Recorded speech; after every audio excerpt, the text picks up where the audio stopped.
Welcome to Southwest History, where epic adventure meets the raw, arid beauty of the American Southwest. Join us as we explore rugged landscapes, uncover hidden treasures, and dive into the deep history and rich culture that define this iconic region. From thrilling off-road trails to stunning desert vistas, and even legends of long-lost gold mines, there's always something waiting to be discovered. Subscribe now and hit the bell icon so you don't miss out on our latest history adventures and travel guides. Let's embark on a journey together into the heart of Southwest history. Relax and enjoy.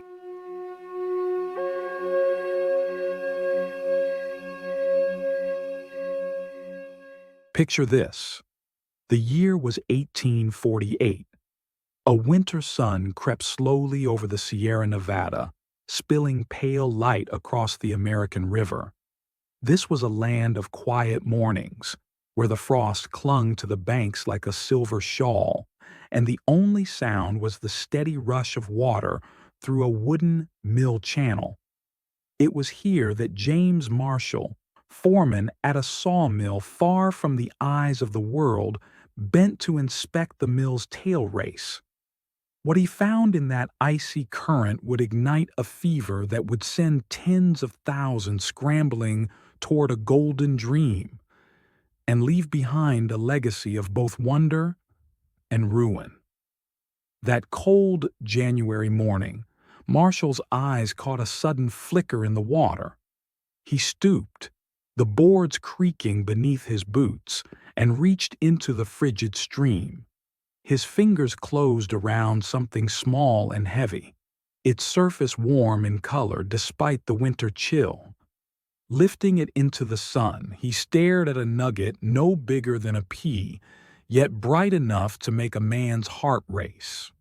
Gold. He showed it to Jenny Wimmer, the camp cook, a woman who had grown up around prospectors and knew the look of fortune when she saw it. With lye soap and water, she tested it overnight. By morning, there was no doubt. This was the real thing.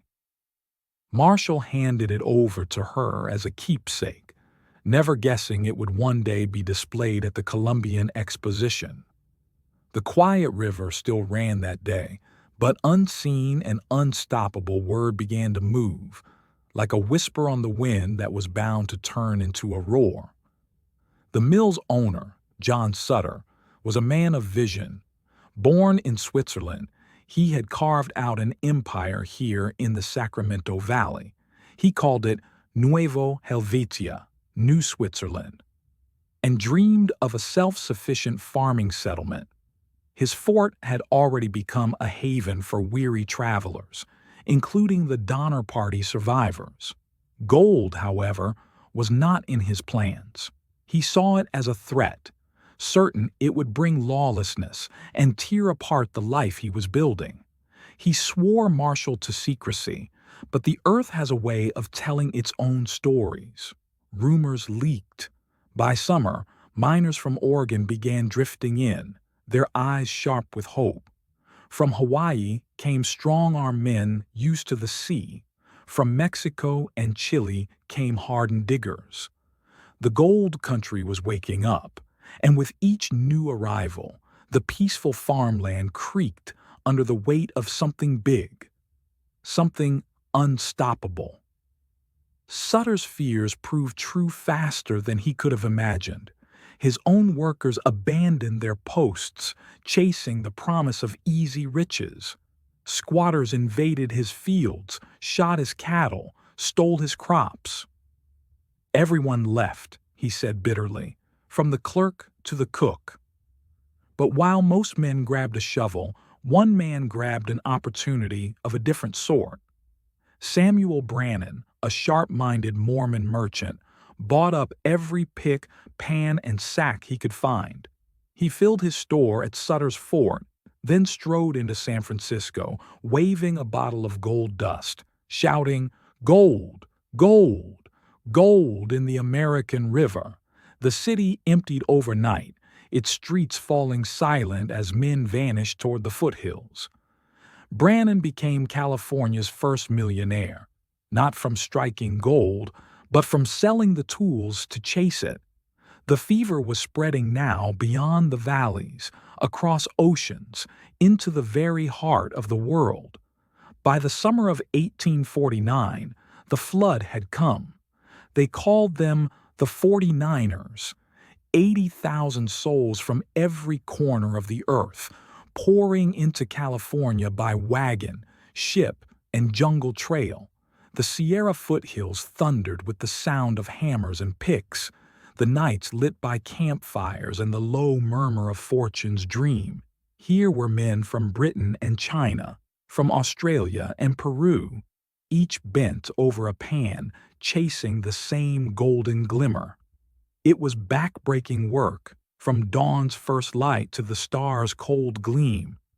Yet hope kept them at it through bad luck and bitter weather.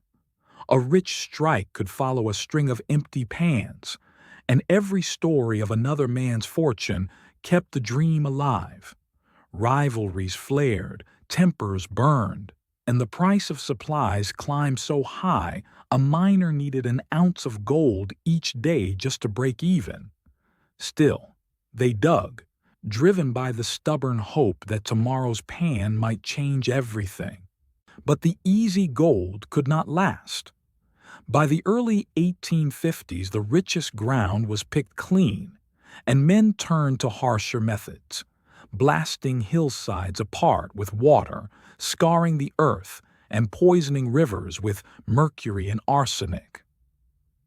The land groaned under the assault. San Francisco swelled into a chaotic city, its rough streets patrolled by vigilantes in the absence of real law.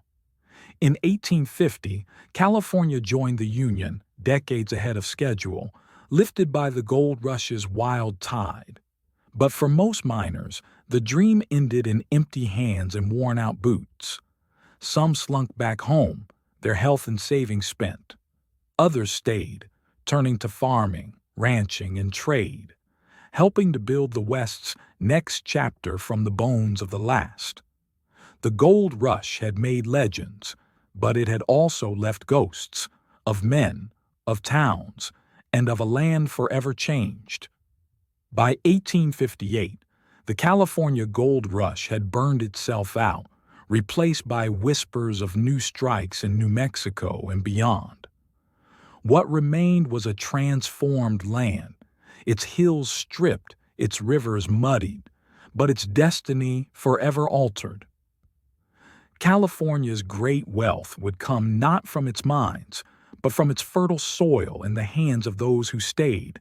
Still, the rush lives on in the stories, in the images of rugged men knee-deep in icy rivers, in the echo of a single man lifting a golden nugget from the water on a cold January morning. This is Ro Mott, your desert frontiersman, thanking you for riding along on another tale of the West. Like, comment, and explore the rest of the channel. Join us on Patreon for more legends, more history, and more journeys into the heart of the frontier. And that's another chapter from the untamed heart of the American West. If you enjoyed riding through history with me, saddle up for the next tale by subscribing and ringing that bell. Drop a comment with your thoughts, or a timestamp if you'd like an image from this story. For more legends, rare maps, and exclusive prints, join me on Patreon. Until we meet again, keep your powder dry, your campfire warm, and your eyes fixed on the horizon.